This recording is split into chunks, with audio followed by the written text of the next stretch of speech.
Fallout 4 is a masterpiece, held together by duct tape, radiation and hope. Today we are permanently breaking the Minutemen, uncovering cut developer content, exploiting companion mechanics in ways that feel illegal, and surviving a ride on a flying warship. Welcome back to my Fallout 4 Facts and Glitches series.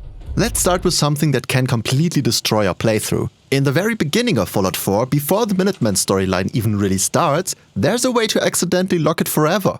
As you can see, I acquired every settlement available from the start of the game by, well, getting rid of all the settlers. The only exception is Warwick Homestead. June is marked as essential and her son is a child and children can't be harmed in Fallout 4. I did all of this before rescuing Preston Garvey and the settlers from the raiders inside the Museum of Freedom during the quest When Freedom Calls, which normally kicks off the Minutemen questline. After completing that quest and meeting up with Preston in Sanctuary, Hi. Hey, good to see you again. he should give the quest the first step, the first Radiant Minutemen settlement quest, which is also required to continue the Minutemen storyline. I'll do it. Good. But here's the problem. For Preston to offer this quest, there needs to be a settlement with a suitable settler nearby. Normally that would be 10 Pines Bluff or Oberlin Station, but since I eliminated those settlers, they are no longer available. As a result, Preston only gives me a generic Radiant quest for the one remaining settler, June Warwick. I'll mark it on your map. Go find out what they need. This quest does not count as the first step, meaning the Minutemen questline can't progress. Even if you've already captured the castle without completing Taking Independence first, Ronnie Shaw will never appear to give you the next quest, Old Guns. If you've been banished from the Institute, Defend the Castle will also never trigger, even if you meet the usual requirements of 8 settlements. If you then turn hostile with both the Railroad and the Brotherhood of Steel, congratulations! You just softlocked the game without even trying.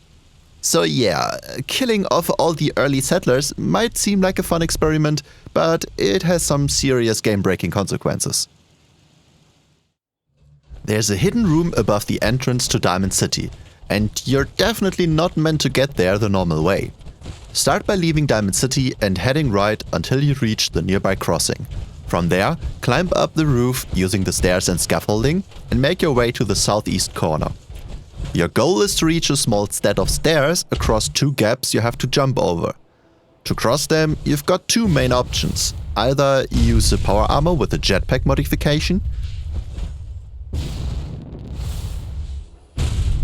or slow down time with jet or other chems and make the jumps manually.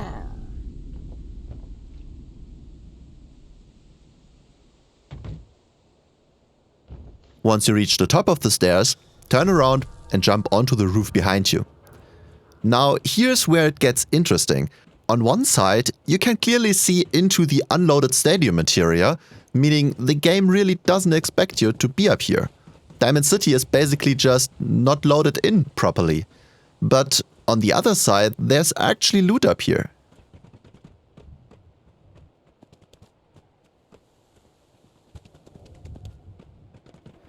Inside the hidden room, you'll find supplies, a power armor station and even a mini-nuke. It really feels like this might have been planned as a player base at some point during development, a cut feature that was never fully removed. So technically, you're breaking the map, but Bethesda still left you a reward for it.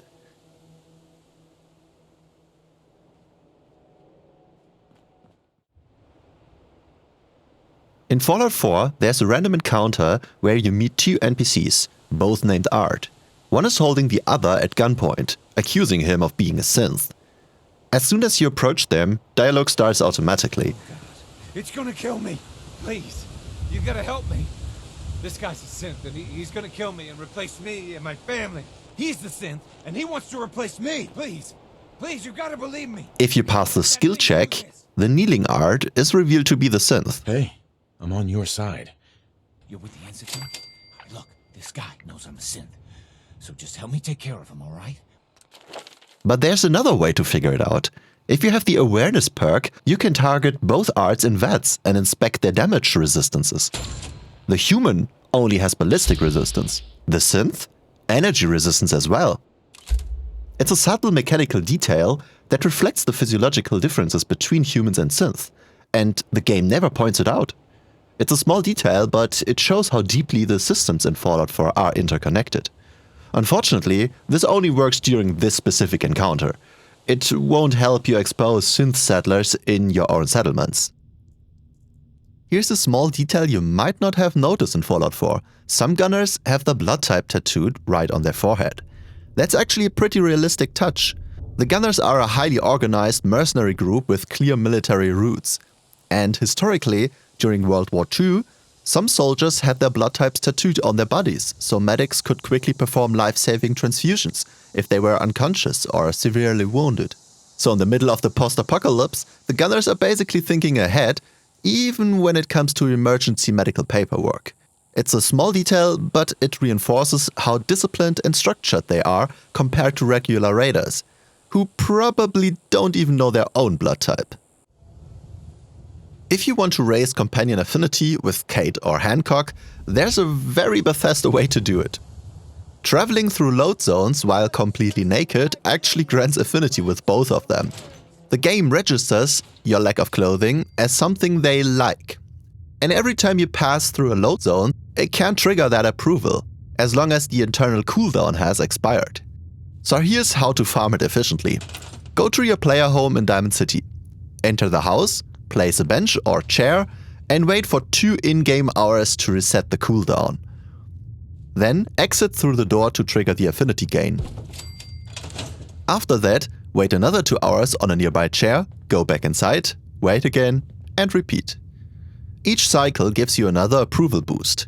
So technically, the fastest way to impress Kate or Hancock isn't heroic combat, taking camps, smart dialogue, or questionable moral decisions. It's repeatedly walking in and out of your house completely naked, while the people of Diamond City pretend this is normal. Post-apocalyptic charisma at its finest. Here's another very Kate-approved way to boost companion affinity. Lockpicking a safe that belongs to someone else actually increases her approval. She really likes that kind of thing. One of the best spots is at the Atom Cat's garage. Inside a trailer there, you'll find a safe that isn't yours. Here's the loop. Lockpick the safe, lock it again using the nearby computer terminal, sit on the chair next to it, and wait 2 in-game hours for the cooldown. Repeat. Each cycle gives you another affinity boost. It's basically a post-apocalyptic crime simulator, and Kate is cheering you on the whole time. Now, for Piper, the same lockpicking loop works, but there's a twist. Unlike Kate, Piper does not like stealing. So you can't just pick someone else's safe to boost her approval. Fortunately, there is a safe in the Bad TFL regional office that isn't owned by anyone. You can use it for the exact same loop without angering her moral compass. So, lockpicking the unowned safe, lock it again using the computer terminal beside it, sit on a nearby chair and wait 2 in-game hours for the cooldown, repeat. Each cycle grants another affinity boost. Nice. All without morally compromising Piper. Unless you count sitting on a chair staring at a safe for hours as morally questionable. Here's a romantic Fallout 4 fact. Depending on how you define romance. The Lover's Embrace perk normally activates when you sleep nearby a companion you're in a relationship with, giving you a temporary XP I boost. think I might have pulled a muscle or something. Seems wholesome enough. But there's a morbid part. Your romantic partner doesn't actually have to be alive for it to trigger. No. As long as their body is nearby when you sleep, the perk still activates. The game only checks whether your companion is close and flagged as your lover. It doesn't check their current condition.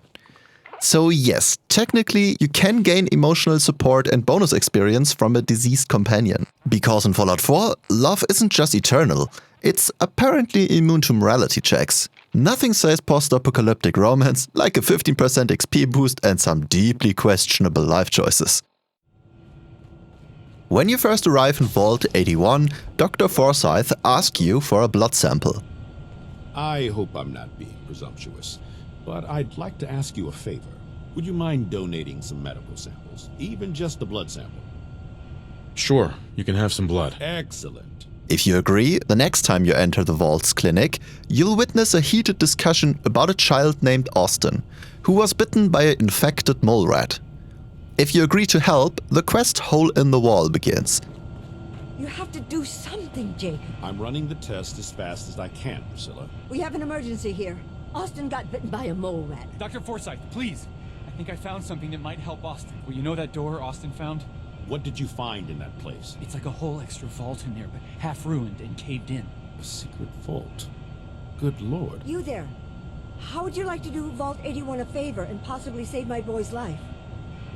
I would be glad to help. I was hoping I could count on you. Follow me. Bobby DeLuca leads you to a hidden part of the vault where more infected mole rats are waiting.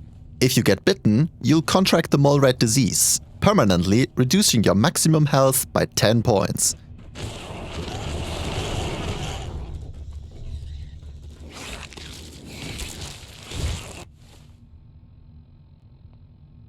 But here's where Bethesda's logic takes a vacation. During this section, if one of the mole rats bites your companion or the protectron, you, the player, still get the disease, even if you weren't bitten at all. Somehow, the virus doesn't care who actually got attacked. At the end, Curie gives you the cure to heal either yourself or the child. I'll open the door for you. Since you are a Voltec representative, I entrust you with the broad spectrum cure I developed. If you have an equivalent to my digital Hippocratic oath, please use it quickly to prevent any undue suffering. However, be advised, there is only one dose left, and I can no longer make any more. But here's the catch. You don't have to decide at all. After telling Dr. Forsyth to administer the only dose to heal Austin, you can still open your Pip-Boy and take the cure yourself or drop it from your inventory, while the dialogue remains active. The quest continues as if nothing happened, and Austin still receives the cure. There won't be anything to analyze to try again. Let's hope this works. I heard you had returned.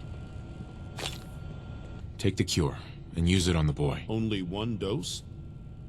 I hope this works. If it doesn't, there won't be anything to analyze to try again. Let's hope this works. I heard you had returned. In other words, Bugthester strikes again. You catch a disease you didn't even get bitten by, the cure duplicates itself, and logic takes a permanent vacation. Bethesda clearly didn't plan for you to survive this. During the quest Last Voyage of the USS Constitution, when the ship finally launches across Boston, the game clearly expects you to watch from a safe distance. But you don't actually have to. If you jump on board right after takeoff, head to the very rear of the ship and stand roughly in the center, in the section without a railing behind you, you can survive the entire ride. Normally, standing on moving world objects during scripted events is a great way to instantly die in Fallout 4. But here's what's happening. Shortly before impact, the moving ship transitions into a static version at the crash site. As long as you're positioned correctly, you won't get knocked off during that merge, and the collision itself won't kill you. So instead of watching history in the making, you can literally ride the Constitution like it's the Commonwealth's least safe roller coaster.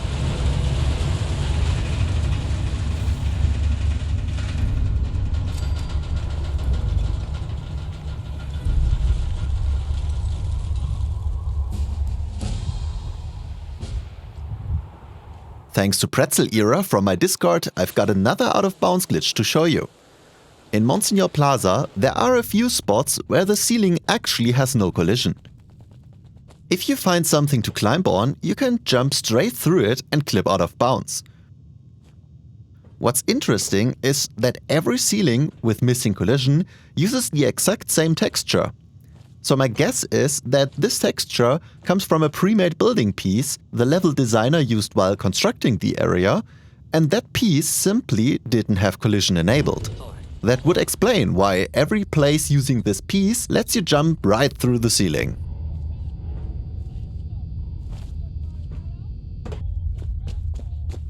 After all that, one thing's clear. Fallout 4 isn't just held together by duct tape, radiation and hope. It's held together by players who keep finding ways to break it. If you enjoyed this episode, hit like and subscribe. Stay irradiated. and I'll see you in the next one.